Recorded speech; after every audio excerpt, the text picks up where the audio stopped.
Hello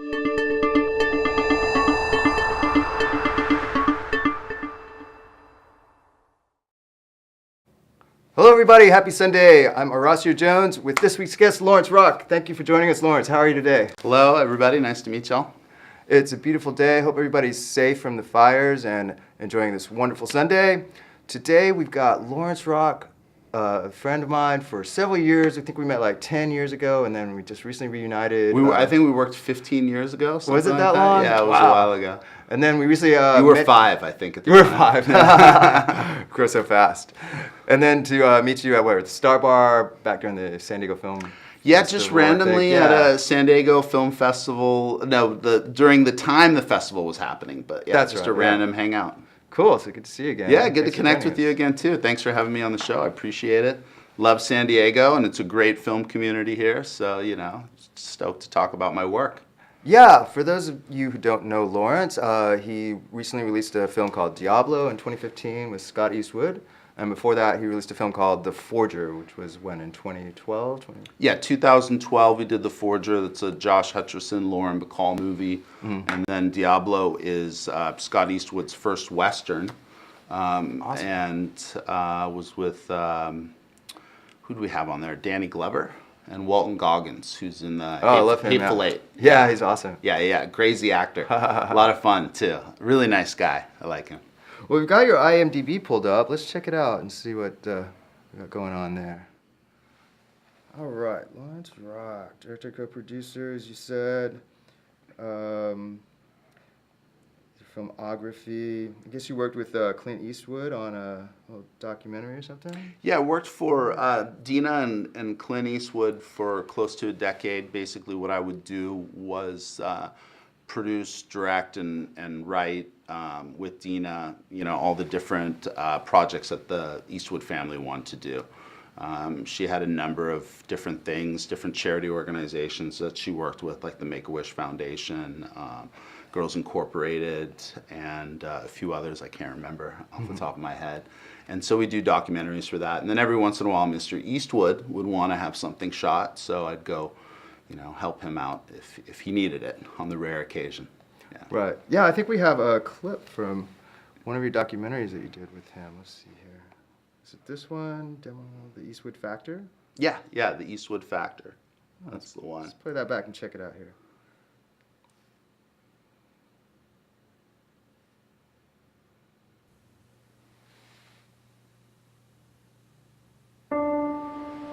Clint lives in Carmel on the Monterey Peninsula in Northern California. He discovered it when he was stationed at nearby Fort Ord during the Korean War. I always liked it. I'd come down here on days off.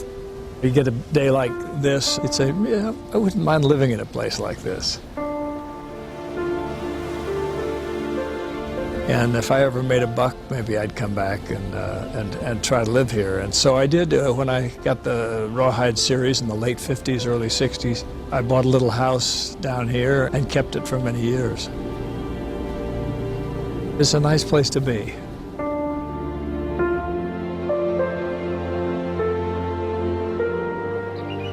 I came here first in 1951. I think I had my first legal beer at this joint. He's very much part of the community. He's owned this hotel and restaurant for many years. He preserves the place as it was when he first encountered it. I just wanted to keep it alive. It's beautiful property with a certain tradition to it. It's great.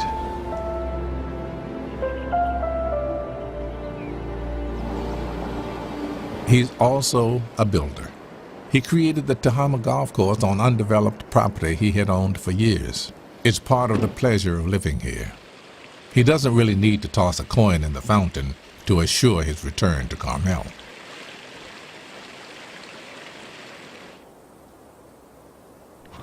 Golf is one of Clint's passions, but he approaches it with a certain irony.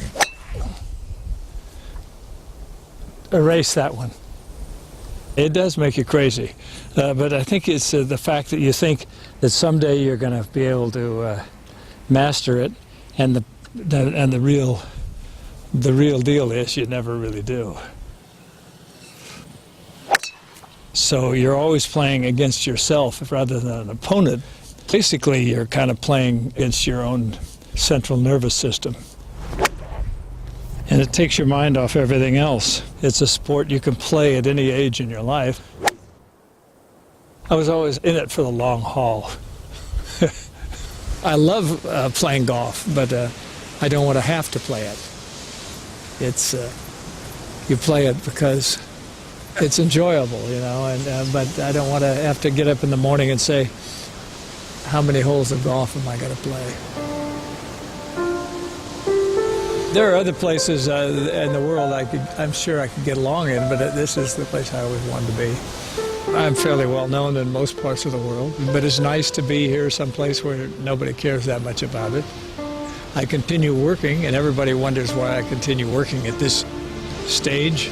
I keep working because there's always new stories, there's a new book coming along, or there's a new script comes along that is interesting and worth telling. And as long as people want me to tell them, I'll be there doing them. I'm always exploring outside of the box. That keeps me from falling in the pattern of just saying, okay, Westerns were successful for me, so I'll just do Westerns. Cop dramas were successful, I can just do cop dramas and call it a day and have a paycheck and a few beers and a nice life. That wasn't enough. Personally, it wasn't enough. I just keep buzzing along and enjoying myself. After all these years, walking in his footsteps remains one of the movie's great pleasures.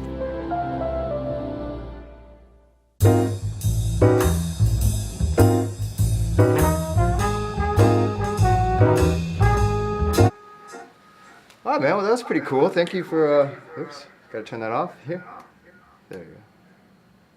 Feedback. Sorry guys, I'm switching this show myself. I've got like my little tablet and my keyboard here, so if I make You're doing mistakes, fantastic.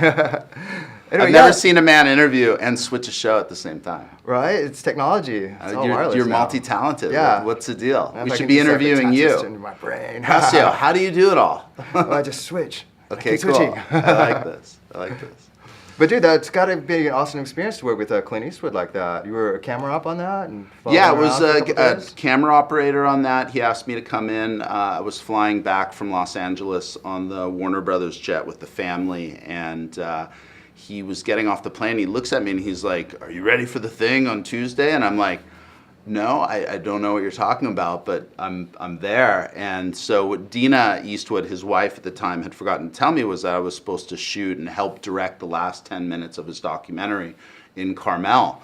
And Carmel is my own hometown, so you know it was a lot of fun just driving around with him for multiple hours in the Audi, and to try and like brainstorm on what little spots we wanted to go film stuff at, and you know what we want to do for his documentary. And one of the main things I really enjoyed about doing that piece with him is he gave me the freedom to kind of frame it, you know, as a filmmaker. And so I got him to sit on the rock and throw the seaweed at the camera and try to create kind of an organic, you know, humble moment for him because he's a man of many accolades. So you were kind of like his neighbor growing up in Carmel, because wasn't he mayor of Carmel, or didn't he live there for a Well, long time? yeah, and Carmel's so small, everybody's neighbor. But, you know, I went to school in Carmel, and I remember he was the mayor when I was about 14 years old. And we would see hordes of Japanese tourists. And one of my favorite stories was I saw him on the corner of the street, and there were a bunch of tourists getting off of a tour bus. And I pointed in the wrong direction. I'm like, "Hey, look, there's Clint Eastwood," you know, and totally everybody looked the wrong way. And he went walking off. And so that's my little anecdote from when I was like 14, That's cool. 15 You played years old. distraction for Yeah, him. but I didn't know him Fantastic. until I started working with Dina Eastwood, his wife, who's an incredibly talented ex-wife, incredibly talented, vibrant lady, and a really great filmmaker herself.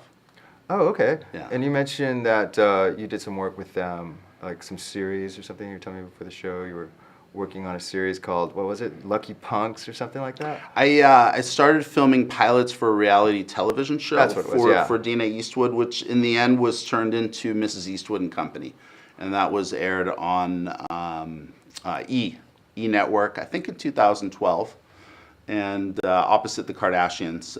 But I didn't really have too much to do with the show at that point. Once the pilots were shot and the network bought off on the idea. I stepped out and let the professionals handle it. Right Reality TV is not my bag. No, films for sure. Sure. After that, you moved on to creating your own film, right, called The Forger. I had finished right? The Forger actually by that time. Oh, okay. Yeah, I'd finished The Forger. It was in post-production, and during that post-production break, and before it went into distribution, that's when I worked on the reality TV show. So Forger, then the reality TV show. Once the reality TV show was finished, that's when I dove into Diablo and put Diablo together. Gotcha. Well, we have a clip from The Forger, but maybe you could set it up for us. We can check it out.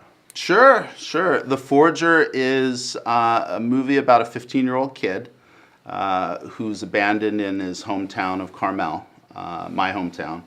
And it's kind of a semi-true story that's built off of experiences I had while growing up in the place.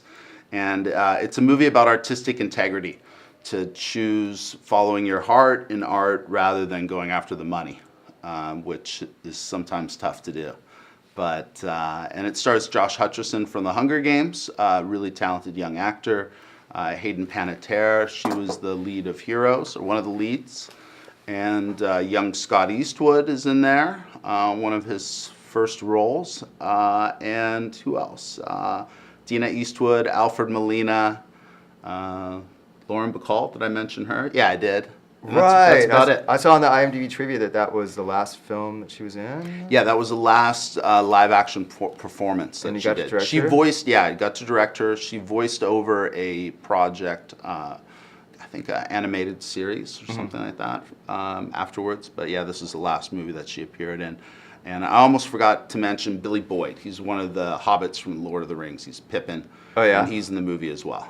Well, you seem to be able to get some name talent. And I know one of our viewers out there, Mark Atkinson, had some questions about that. So, but first, let's play back the clip, and then we'll address these questions, okay? Okay, cool. All right, Let's guys, check it here's out. the clip for The Forger.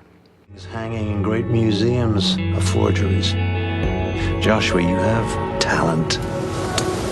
A person dedicated to their craft can have toys like this. Hey, Picasso. Got any more paintings for sale? Here. Hey, what are you doing with my painting? How did you hear about that? It's a small town. What if I told you I knew how to make millions? Hi everyone, I'm Valerie. Welcome to AC News.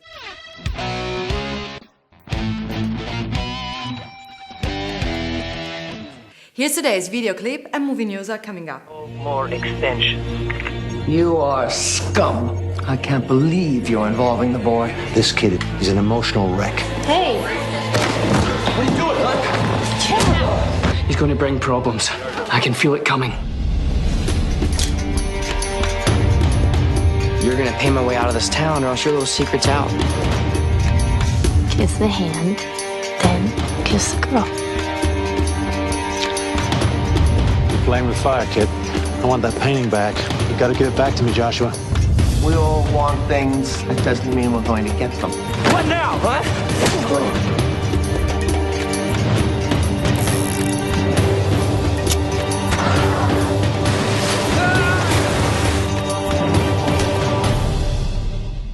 Comic books from Marvel Studios are having a great success, from the Avengers to Captain America.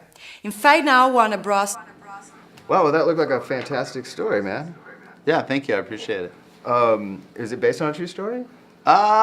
Semi-true story. Yeah? You know, there's a lot of Carmel. There's a lot of forgery that happens in that town. It's a huge art market in the world. A lot of people go there and they go on a golf vacation. They go buy a $100,000 painting, and then what they do is they find out, hey, there's 12 other paintings for $100,000 that are out there, and I didn't buy an original. So there's a little bit of truth there. And then also, too, you know, growing up, I saw certain kids that were disadvantaged in a town of very wealthy people. So I was kind of fascinated by that world of haves and have-nots, you know, that Carmel represents. So yeah, fancy art town, lots of forgeries, and some disadvantaged people mixed in with the wealthy socialites. Fantastic. And where can people watch that? It's on Apple iTunes. Okay. It pops up on Showtime every once in a while. It was on Showtime's independent film channel for a couple years. And it's out there. It was in every red box in the country Okay. Long since gone. Okay, on the look. Redbox. Oh, right. Yeah. Well, look it up on iTunes. Yeah. For sure, for sure. The small side story, which is really strange about that film, is John Travolta, a year later, made another movie called The Forger. Oh. And copied our idea and did this art forgery movie. So there are two forgers out there. No way. Yeah. That's kind of ironic. Check them both out and tell me which one you like. Right Hopefully you on. like mine better. But I like Travolta. He's cool. Well, speaking of stars, it seemed like you had an all-star cast there, and one of our viewers, Mark Atkinson, was asking about how you get such great talent in your films. The key to good movie distribution is making sure that you have big name talent so that people can recognize your film and kind of identify with the actors that are in it. That gives the distributors an assurance that they can sell your product and that they can make money with it. So I always try and get good people, good names rather, because there are a lot of unrecognized, incredible actors out there, but good talent, good name talent, just so that distributors really can take a look at the film and go, okay, this is something people will want to buy. People in Europe will identify with it. Like The Forger sells in Germany as a movie called Farben der Liebe, and that's solely because of the popularity of Lauren Bacall in Germany. So if you get a good name actor in your project, it really helps out with the distribution. In order to tell you how I do that, well, you got to hire me as a producer on your project, and then I'll do it for you. Okay, gotcha. So after The Forger, that led to you writing another film called Diablo, right? Yeah. What's your writing process like? I like to come up with an idea, then I hire a writer, usually a technical writer that I can work with and kind of flesh out those ideas. And really, put it together. But it's mostly 95% myself, coming up with the ideas and the core concepts, and then working with another writer just to kind of help put it together. But I come up with an idea, something I feel will be like highly interesting and will sell, and something that I can put 5 years of my life behind, and just write it up. And how's that writing process work? Do you hold yourself up in a cabin in the mountains, Jack Yeah, Daniels? that's exactly what it is. I hold myself up in a cabin in the mountains. No, you're actually right. When I was putting together Demigods, the movie that we're putting together right now, I was up in Canada in Revelstoke. I was going helicopter boarding and living in a cabin in the mountains.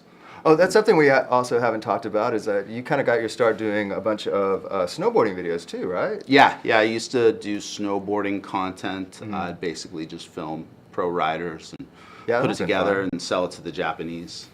To the Japanese, really? Yeah, That's the a big Japanese. market? Yeah, the Japanese at that time, wow. it was the biggest market in snowboarding. I think it was like 1992 to 97. I'm kind of dating myself here. I'm 44 now.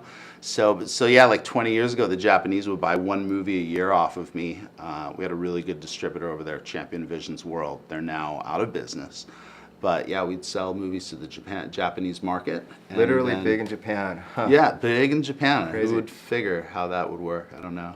Yeah, well, there's some advice for you. If it doesn't work here, try Japan. Yeah, exactly. You never know. Maybe I'll try my stuff in Japan. Yeah, absolutely. You don't even have to learn Japanese either. Snowboarding's no longer big in Japan, though, unfortunately. We'll have to find you a new sport. Okay. Disc golf. Yes. Yeah, you could be the biggest producer of disc golf movies for Japan. Yeah, right down here in Balboa Park. There you Get us go, started. brother. I know. Okay, look out for Disc Golf Stream next year. Yeah. Whoa. But, okay, back to Diablo, though. Such an incredible film. Such amazing scenery there. Did you film any of that in California, or was it all in Colorado? Tell us a little bit about the filming process. Some of the B-roll cinematography, like the aerial drone shots and some of the horse riding shots, needed to be completed in California, because by the time we finished principal photography on Diablo with Dean Cundy, our DP, winter hit, basically, so we had to come to California and get the shots down here. So we did aerial drone shots with a company called, I forget their name. Oh gosh, what's their name? Anyways, a drone company out of San Clemente, California. And so we used those guys, but all the cinematography, everything else was all shot up in Canada. Oh, really? So, Yeah. wow. So it's international production. Yeah, international production. I was born in Canada, so I qualified for the Canadian tax credit and the Alberta production grant, tax grant that they give productions. So essentially, we were able to save like 30% off the top of the movie on a $6 million production. So you know that's no small change, and that really helped us get up there to Canada, help pay some of the bills, and it was a lot of fun working up there too. Well, let's give the viewers out there something to look at so that they can kind of see what we're talking about here. I've got the trailer right here for Diablo. Here we go. Check it out.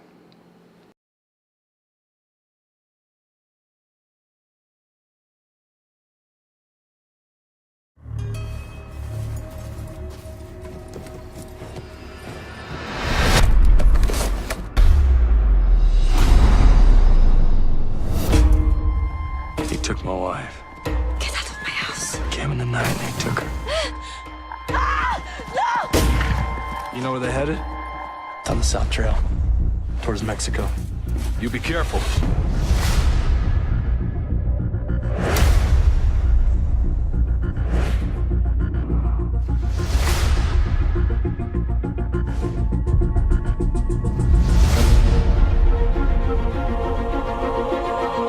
Jackson, You remember me? who could forget? Saw a group of riders yesterday, and one woman. I was mad at the worst of their kind. Hello, sir. I collect a toll from safe passage. What kind of toll? Everything you got. Maybe even your soul. They call you Diablo. He's killed more men than you met in your lifetime. If anything happens to me, you run from here.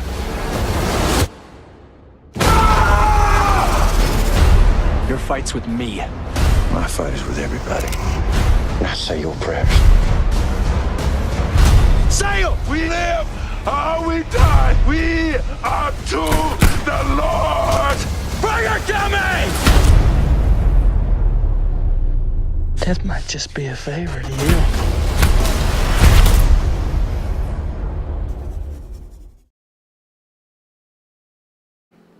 All right, woo. Well, another stellar casting there, man. Oh, thank you. Appreciate Yeah. that. Yeah. And like I was mentioning, the scenery is fantastic. Wow. Yeah, we were really thrilled to have an incredible DP, director of photography, on the movie. His name's Dean Cundy. And Dean was the guy that did the cinematography for Apollo 13, Jurassic Park, Back to the Future 1, 2, and 3. And he was nominated for an Academy Award for Who Framed Roger Rabbit.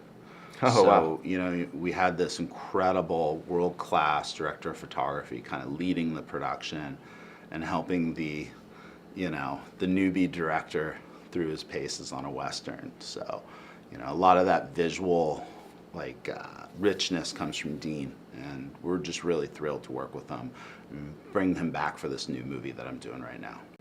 Awesome. You mentioned that most of it was shot in Canada, and you were telling me while we were watching the trailer that there was like 4 feet of snow when you arrived there, right?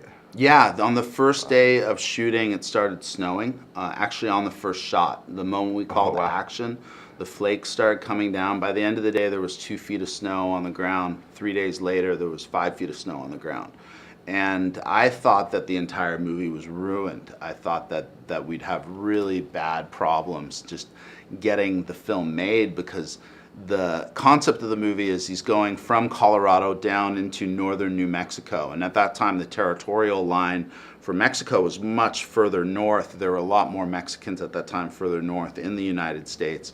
And so it just wouldn't have made sense if there was snow the whole time during the film. But luckily, 3 days later, all the snow melted, and our shooting was in continuity. So as he was riding up into the mountains in the story, that's in relation to how we shot it, those two things were in sequence. So the snow literally disappeared on the first day that he was supposed to be down in the lower valleys.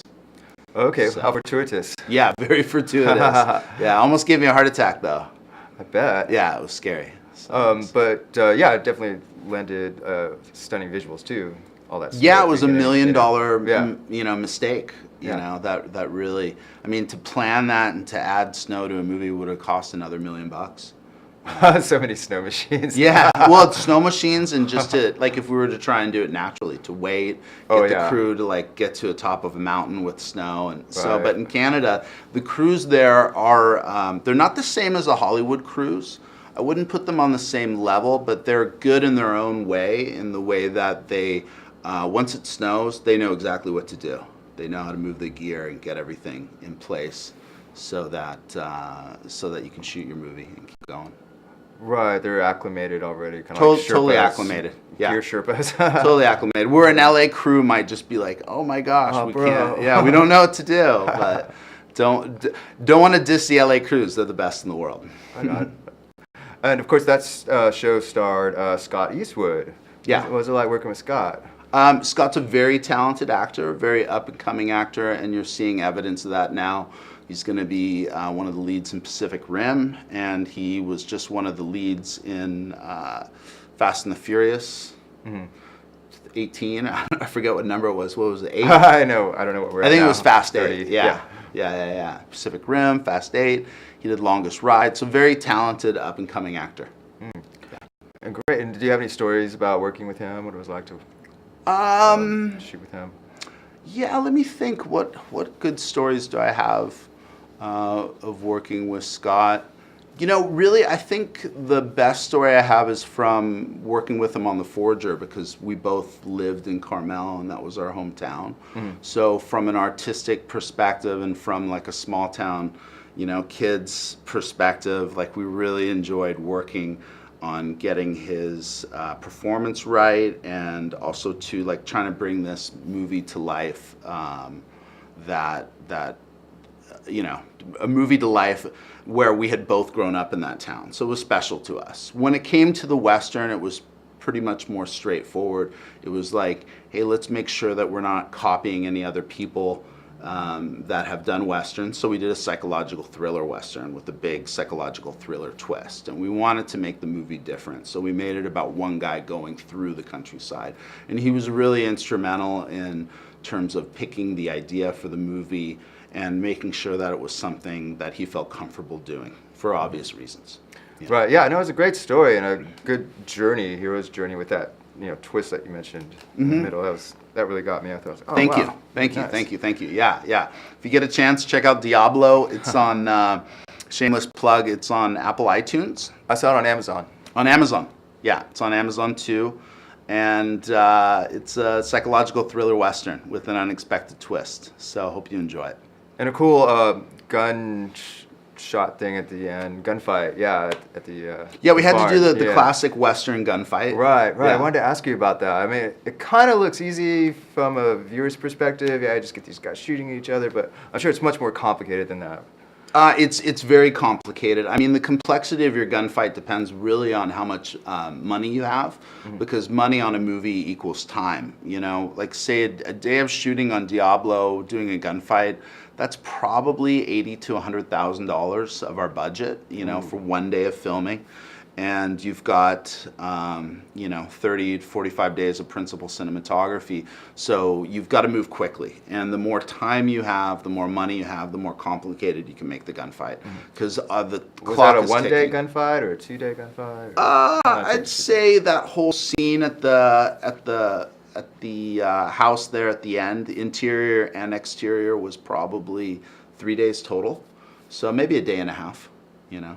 Okay. There's a lot of coordination in terms of, just making sure that... Yeah, what kind of team do you have to have? Obviously, you said you had to have an armorer, right? Yeah, you have to have an armorer because the guns, I mean, hey, look, there have been tragedies before that have happened with guns. And, the armorer really makes sure that there's no real bullets in the gun, that there's no mix-up there, that you have the proper firearms for the date and era. It was a 1873 Western, so we were able to use repeating revolvers. But had we done the movie like 7 years before, it would be all cap and ball, where you have to actually load it. So, which is the era that Hell on Wheels was shot in, which is a popular Canadian TV show that's shot in that area. It's about the railroad, and starring Anson Mount. So their gunfights are totally different. It's all cap and ball because it's history specific. Right, And so little we slower. wanted that whole. So we've set it as 7 years after the Civil War, when those Gotcha. guns were available. Yeah, and the armor kept everybody safe. There's certain restrictions with crew. You can't shoot a blank in front of a crew member, like closer than 10 feet, because there's actual material that will come out of the tip of the gun. That's how Brandon Lee died in The Crow. It was a piece of material that was in the actual blank that hit him in the chest and stopped his heart. It wasn't a bullet. You know? Wow. So you got to be really careful when you do gunfights. But they're a lot of fun. I bet. And then you have to have a special effects artist to ride for the gunshots. Yeah, you gotta have a special effects company, because some of the gunshots you just can't plant a squib. A squib is a little explosive device that basically blows up on the clothing and has a packet of blood in it, so that it has that real look to it. And so you can't squib everything, so you got to have special effects guys, visual effects guys do that. Special effects is on set, visual effects is post set in post production. So, you know, we'd have guys add a little bullet hole or blood and stuff like that. And yeah, it was a lot of fun. I enjoyed it. Right on. Yeah. Well, we have some people watching, and they want us to drink for some reason. Jordan Jacobo, Mark Axelson. We don't have any tequila because I drank it all, Cheers. but we got some beers. So San cheers Diego's to you guys. finest tap water. Thanks for watching us. And just got a couple more minutes left with Lawrence, but if you guys have any questions, we'd be glad to take them. Just bring them on here. I'll be monitoring it. One last question for you, Lawrence. What have you got coming up? You mentioned a new film that you're working on. Yeah, with I'm Scott, making a right? new movie right now called Demigods. And it's just in the beginning phases right now. We just finished the screenplay. It took us about 1.5 years to get the screenplay right. And it's a story about science and religion, and a guy that inherits or acquires superpowers. And he's stuck in Tijuana, and the Mexicans think he's the second coming of Jesus. And it's just a really fun kind of action-adventure science fiction film. And it's taking place mostly in one of my favorite cities in the world, Tijuana, Mexico, Tijuana. And love the place, love going down there and hanging out and going to see the Lucha Libre and just checking the place out. And love Tequila and tacos. yeah, I it's a just very cool I love place the to culture. shoot. So to go shoot something down there with all that visual imagery is going to be a lot of fun. So I'm excited about that. I'm going to bring back some actors, that I've worked with before. Hopefully Joaquim de Almeida, who was in in Diablo. And he's the guy who was the bad guy in Fast and Furious 5, Fast 5. He was the main villain. And a few other actors I like working with. It's going to be a lot of fun. Cool. When are you going to start that? Well, we've already started it. We're in prep right now, just prepping the whole production. Screenplay was first. Now we're dealing with product placement, corporate sponsors of the film, pulling in the investors, structuring everything.